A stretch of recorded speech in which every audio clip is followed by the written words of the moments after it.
Hello friends, welcome back to my channel Gyan Sankalp. तो friends, ये मेरा कॉन्स्टिट्यूशन का प्रैक्टिस सेट सीरीज चल रही है, जिसमें मैं आपको कॉन्स्टिट्यूशन की रिवीजन जो है, भारतीय कॉन्स्टिट्यूशन का रिवीजन एमसीक्यू के थ्रू करा रही हूँ। और इससे पहले मैंने 6-7 वीडियो इसकी डाल रखी है, अब प्लेलिस्ट बनी हुई है, आप प्लीज़ जाके उसे देख लीजिए। इसके अलावा आपको मेरे चैनल पे political thinker, western political thinker की क्लास मिलेगी, पॉलिटिकल थ्योरी की क्लास मिलेगी और कंपैरेटिव पॉलिटिक्स की भी क्लास मिलेगी। प्लेलिस्ट बनी हुई है, आप प्लीज़ एक बार ज़रूर जाके चैनल पे प्लेलिस्ट देखिए, आपके लिए काफ़ी हेल्पफुल है। अगर आपका सब्जेक्ट पॉलिटिकल साइंस है तो ये चैनल आपके लिए काफ़ी हेल्पफुल है। और अगर आप किसी भी स्टेट का या तो यूपी पीजीटी टीजीटी या असिस्टेंट प्रोफेसर या यूजीसी नेट का एग्ज़ाम दे रहे हो तो आपको इस चैनल से काफ़ी कंटेंट मिलेगा जो आपके एग्ज़ाम ओरिएंटेड कंटेंट है। और मैं चाहती हूँ सारी रिवीजन अच्छे से करा दें। उसके अलावा 1000 क्वेश्चन सीरीज भी मैंने अपने चैनल पे है, मेरे चैनल पे अपलोड रखा, जो यूजीसी नेट के प्रीवियस ईयर को क्वेश्चन है। इसके अलावा मैं हर दिन प्रैक्टिस सेट एक लेके आ रही हूँ ताकि आपका रिवीजन और आपका प्रिपरेशन अच्छे से हो जाए। और अगर किसी भी वजह से ये चैनल आपकी प्रिपरेशन में थोड़ी भी हेल्प करिए तो आप प्लीज़ मेरे चैनल को सब्सक्राइब कीजिए, मेरी वीडियो को लाइक कीजिए और अपने फ्रेंड में शेयर कीजिए। तो आज का क्लास हम स्टार्ट करते हैं। क्वेश्चन नंबर 252 है। देखिए, भारतीय 252 या आप 1 से लगा लीजिए। क्वेश्चन, आप क्वेश्चन पे ध्यान दीजिए, क्वेश्चन के नंबर पे ध्यान मत दीजिए। देखिए, भारतीय संविधान की संघीय विशेषता निम्नलिखित में से कौन कौन सी है? संघीय विशेषता, ठीक है। अनम्य संविधान, द्विसदनीय विधायिका, कैग का पद, सामूहिक जिम्मेदारी, राज्यपाल का पद। तो ये पूछ रहा है भारतीय संविधान में जो संघीय विशेषता है तो ये किस, मतलब इसमें कौन कौन सा होगा? तो देखो, अनम्य संविधान, ठीक है, और दूसरा हो जाएगा द्विसदनीय। बाकी सामूहिक जिम्मेदारी, कैग और राज्यपाल का पद, ये सब संसदीय शासन व्यवस्था की विशेषता है। तो option number D is the right answer, first and second, ठीक है। अगला है, योजना आयोग का प्रदत्त उत्कृष्ट दर्जा मंत्रिमंडलीय सरकार की धारणा के विपरीत है। यह कथन किसका है? अशोक चंदा का, के संथानम का, प्राक्कलन समिति का या प्रशासनिक सुधार आयोग का? तो इसका आंसर हो जाएगा अशोक चंदा का ये स्टेटमेंट था, ठीक है। अगला है, राष्ट्रीय विकास परिषद के उद्देश्य निम्नलिखित में से कौन कौन से हैं? सभी प्रमुख क्षेत्रों में समान आर्थिक नीतियों को बढ़ावा देना, योजनाओं के कार्यान्वयन में राज्यों में से सहयोग प्राप्त करना, योजनाओं से जुड़े कार्यों की समय समय पर समीक्षा करना, विकास कार्य को प्रभावित करने वाली सामाजिक और आर्थिक नीति के महत्वपूर्ण मुद्दे। थोड़ा सा आपको दिखने में परेशानी होगी फ्रेंड, तो मैं बताती हूँ। ऑप्शन ए में फर्स्ट एंड सेकंड है, 1 और 2 है, 1 और 2 है। और ऑप्शन बी में है आपका 1 2 3 4 सारा है, 1 2 3 4। ऑप्शन सी है 1 2 4, 1 2 4। और डी में है 1 2 3, 1 2 और 3। तो इसका क्या आंसर हो जाएगा फ्रेंड्स? आप एक बार फिर से एक बार देखिए, ठीक है। एक बार मैं फिर से सारे बताती हूँ। देखो, सब राष्ट्रीय विकास परिषद के उद्देश्य निम्नलिखित में से कौन से हैं, मतलब हैं उद्देश्य। देखो, सभी प्रमुख क्षेत्रों के समान आर्थिक नीतियों का बढ़ावा देना, योजना आयोग के कार्यान्वयन में राज्यों से सहयोग प्राप्त करना, योजना से जुड़ी कार्यों की समय समय पर समीक्षा करना, विकास कार्यों को प्रभावित करने वाली सामाजिक। तो देखो, इसका जो कार्य है ना, क्या बोलते हैं, इसका कार्य है आपका फर्स्ट एंड सेकंड, यानी ऑप्शन ए हो जाएगा, तीसरा और चौथा नहीं होगा। तो पहला और दूसरा क्या इसका कार्य हो गया? इसका कार्य हो गया सभी प्रमुख क्षेत्रों में समान आर्थिक नीतियों का बढ़ावा देना और योजनाओं के कार्यान्वयन राज्यों को सहयोग देना। किसका? राष्ट्रीय विकास परिषद का मुख्य उद्देश्य यही है, ठीक है। आगे है क्वेश्चन, ये क्वेश्चन दिख नहीं रहा है, मैं अगला क्वेश्चन जाती। देखो, वित्त आयोग के संबंध में सही कथन कौन से हैं? तो इसे भारतीय वित्त संघवाद के नियंत्रक का कार्य करना होता है। फिर है, इसमें एक अध्यक्ष और 3 अन्य सदस्य होते हैं। आयोग के सदस्यों की योग्यता का निर्धारण राष्ट्रपति द्वारा किया जाता है। इसका गठन संविधान के अनुच्छेद 280 में के उपबंध के तहत हुआ है। अब इसका कौन सा सही होगा फ्रेंड? देखो आपको पता है, आर्टिकल पता होगा, 280 तो बिल्कुल सही बोल रहा है, ठीक है। और पहला सही, इससे भारतीय वित्त संघवाद के नियंत्रक का कार्यकाल होता है। भारतीय वित्त संघवाद के नियंत्रक का कार्यकाल होता है, तो फर्स्ट और फोर्थ सही है। देखो फोर्थ तो सही होगा ही होगा, ठीक है, तो हमारे ये दोनों तो कट जाएगा, ठीक है, बी और डी तो कट जाएगा पहले ही आंसर, ठीक है। क्योंकि जब भी आप एग्जाम में जब बैठते हो तो आपको एलिमिनेशन आना चाहिए, जरूरी नहीं कि हर ऑप्शन आपको पता ही होगा, लेकिन क्या नहीं होगा ये पता होना ज़्यादा जरूरी है। तो ये तो पता है कि 280 है, तो जब ये है तो फोर्थ ऑप्शन तो होगा ही होगा। अब हमारा दो ऑप्शन बचता है, ठीक है। तो देखो इसमें क्या, आयोग के सदस्यों की योग्यता का निर्धारण राष्ट्रपति द्वारा किया जाता, तो नहीं, ऐसा नहीं है, ठीक है। और इसमें एक अध्यक्ष नहीं, तो फिर ये फर्स्ट और fourth is the right answer. अगला, भारतीय राष्ट्रपति के वीटो के अधिकार निम्नलिखित में से किन किन का सम्मिश्रण है? Pocket veto, absolute veto, suspensive veto, qualified veto. तो भारतीय राष्ट्रपति को कौन कौन सा वीटो प्राप्त है? तो उनको वीटो प्राप्त है, फर्स्ट मतलब पॉकेट वीटो प्राप्त है, एब्सोल्यूट वीटो प्राप्त है, और सस्पेंसिव वीटो प्राप्त है। क्वालिफाइड वीटो नहीं प्राप्त है उन्हें, ठीक है, तो ये फोर्थ नहीं होगा, बाकी है। अगला क्वेश्चन हम चलते हैं। अगला क्वेश्चन है, राष्ट्रीय विकास परिषद के कार्य निम्न में से कौन है? तो योजना आयोग अब नीति आयोग द्वारा तैयार राष्ट्रीय योजना पर विचार करना, योजना कार्यकाल में राज्यों का सहयोग प्राप्त करना। ऑप्शन 3 है योजना से संबंधित कार्यों की समय समय पर समीक्षा करना। ऑप्शन डी है मतलब फोर्थ है विकास को प्रभावित करने वाले सामाजिक आर्थिक नीतिगत मुद्दे पर विचार करना।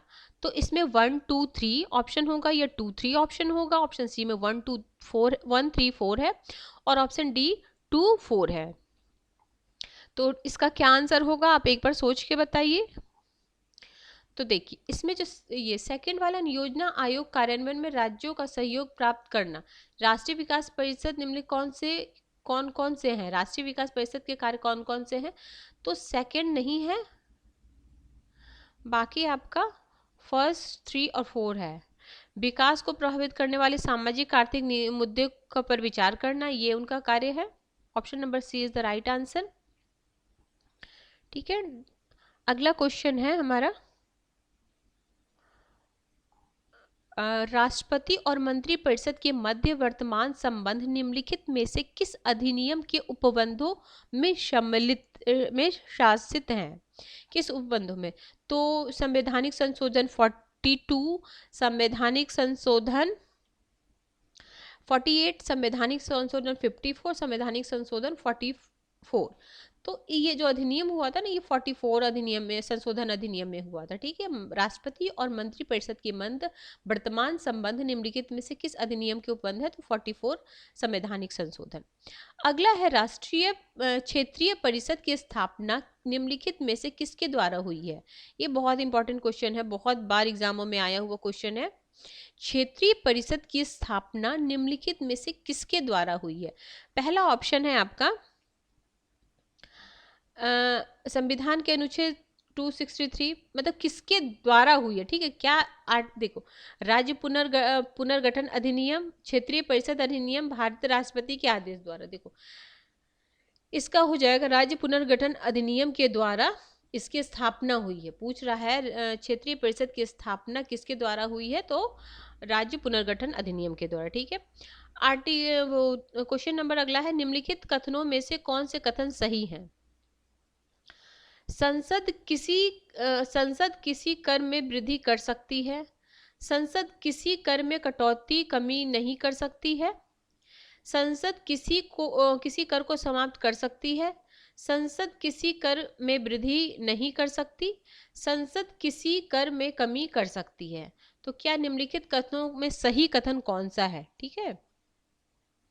तो देखो इसमें जो संसद किसी कर में वृद्धि कर सकती है, और क्या कथन सही है पूछ रहा, ठीक है। और ये नहीं, संसद किसी कर में कटौती नहीं कर सकती, फिर संसद किसी कर को समाप्त कर सकती है, संसद किसी कर में वृद्धि नहीं कर सकती, संसद किसी कर में कमी कर सकती है। तो option number B is the right answer है इसमें।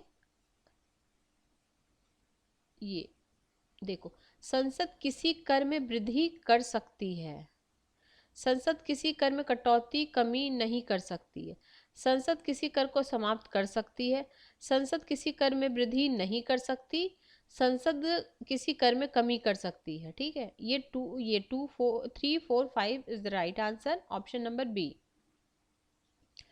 अगला क्वेश्चन है, भारत की संचित निधि पर भारित व्यय के संबंध में निम्नलिखित में से कौन से कथन सही है। ये सब बहुत हमेशा ध्यान रखिए, क्या सही पूछ रहा है क्या गलत पूछ रहा है। इसके लिए संसद की स्वीकृति आवश्यक होती है, इसके लिए संसद में बहस आवश्यक होती है, इसके लिए केवल लोकसभा की स्वीकृति आवश्यक होती है, इसके लिए संसद की स्वीकृति आवश्यक नहीं होती है। तो क्वेश्चन नंबर क्या है, तो संचित निधि के बारे में पूछा जा रहा है, तो option number C is this right answer. तो क्या क्या है, सेकेंड और फोर्थ सही है। देखते हैं क्या क्या है, एक बार मैं फिर से पढ़ के आपको सुनाती हूँ। इसके लिए संसद में बहस आवश्यक होती है, संचित निधि के बारे में बोल रहा है। इसके लिए संसद की स्वीकृति आवश्यक नहीं होती है। ठीक है, तो ये दोनों सही है। संचित निधि या भारित व्यय के संबंध में कौन से कथन सही है। अगला है,